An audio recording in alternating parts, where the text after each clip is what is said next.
Gaurav Bhatia, just like जीत है क्या अगर 35 से 38 सीट पर आ जाती है बीजेपी? देखिए, हमारी 3 सीटें पिछले चुनाव में आई थी और इस बार अथक परिश्रम से भारतीय जनता पार्टी ने दिखा दिया है कि दक्षिण का दरवाजा भी खुल रहा है और ग्रेटर हैदराबाद भी भगवा रंग में रंग रही है। ये क्या दर्शाता है? ये दर्शाता है कि हमारा नेतृत्व ऐसा है कि सबको इस पे विश्वास है।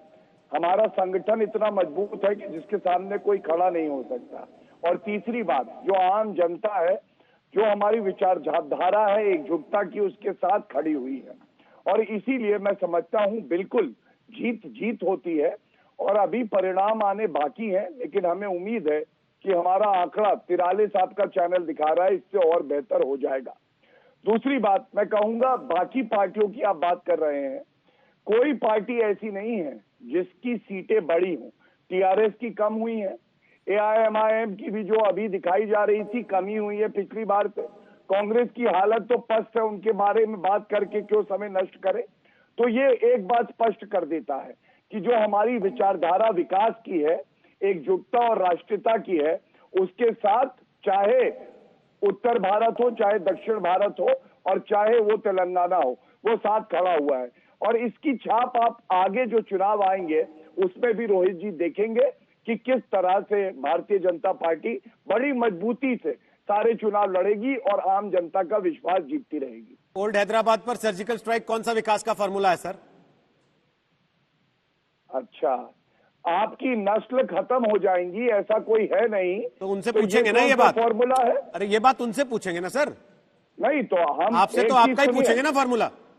नहीं, अच्छा तो मैं भी एक सवाल पूछता हूँ, ये रिश्ता क्या कहलाता है रोहित जी कि टीआरएस एआईएमआईएम क्यों एक दूसरे के लिए बिना बताए एक गठबंधन कर लेती हैं?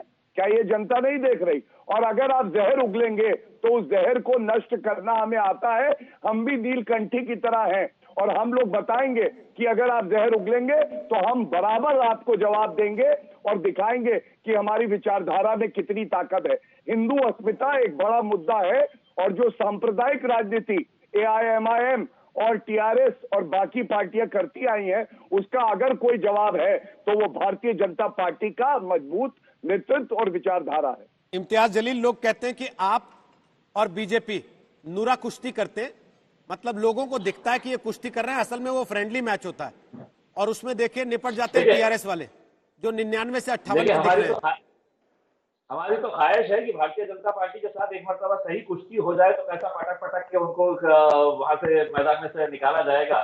मैं आपको ये बताना चाहता हूं कि भारतीय जनता पार्टी के जो प्रवक्ता ये कह रहे हैं कि ये इस तरह के बयान शुरू किसने किया, पहले ये बताइएगा। इनके जितने बड़े नेता आए उनके बयानबाजी अगर आप सुनेंगे तो सुनिए, एक बयान उनका ये था कि अगर आप असदुद्दीन अवैसी को वोट देंगे तो वो देश के विरोध में वोट देंगे। वो आप पाकिस्तान के जिन्ना के बराबर उनकी तुलना की गई थी। आज जनता ने बता दिया है कि वो असदुद्दीन अवैसी साहब के साथ खड़े हैं। दूसरा नेता ये कहता है कि हम अगर जीत कर आए तो हम पुराने शहर के ऊपर सर्जिकल स्ट्राइक करेंगे। तीसरा नेता भारतीय जनता पार्टी का वरिष्ठ नेता कहता है कि अगर हम जीत कर आए तो अवैसी बंधुओं को हम अपने पैरों के नीचे रखेंगे। पब्लिक ने अब भारतीय जनता पार्टी को कहां रखा है ये खुद समझ में आ जाता है। ये इनकी जितनी सीटें जीत कर आए हैं उनको खुशी मनाने की जरूरत नहीं है, क्योंकि भारतीय जनता पार्टी ने इस इलेक्शन को एक नगर निगम के इलेक्शन की तरह नहीं देखा था, एक नेशनल इलेक्शन की तरह देखकर उनके जितने दिग्गज नेता थे सबको लाकर हैदराबाद में बिठा दिया था, क्योंकि उनको मालूम था कि अगर हैदराबाद में अवैसी साहब के साथ मुकाबला करना है तो हमारे एक दो नेता काम में आने वाले नहीं है, तो पूरी फौज की फौज को यहाँ पर भेज डालो और उसी का नतीजा है। तो इतने बड़े नेता हैं ओवैसी साहब, जलील साहब, अगर इतने बड़े नेता हैं ओवैसी साहब तो 150 सीट पे उम्मीदवार उतारने से क्यों घबराते रहे? 50 सीट पे क्यों रुक गए? फिर पूरा हैदराबाद आपका होता। जी देखिए, हम इलेक्शन लड़ते हैं तो हम जीतने के लिए लड़ते हैं, क्या फर्क पड़ा है? तो वो भी जीतने के लिए लड़ रहे थे, इसलिए उन्होंने अपने बड़े नेता लगाए मैदान में। वो आपको खराब लगता है कि भाई इन्होंने बड़े नेता क्यों उतार दिए?